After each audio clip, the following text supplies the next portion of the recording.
Dul Jailani temani Maya Estianty di RS, ingat sosok Ahmad Dhani. Dul Jailani batal nonton konser Dewa 19 dan memilih menemani sang ibu Maya Estianty di rumah sakit. Menurutnya ibu menjadi prioritas utama sebagaimana yang dilakukan oleh sang ayah Ahmad Dhani. Ahmad Dhani merupakan sosok yang memprioritaskan ibunya. Ayah kan patuh sama ibunya, kata Dul Jailani, Sabtu, tanggal 9 April tahun 2022.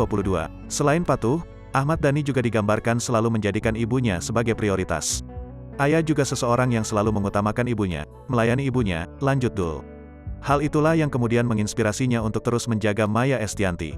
Yaitu suri tauladan juga buat aku kan. Berarti aku harus kayak ayah, ujar Dul Jailani.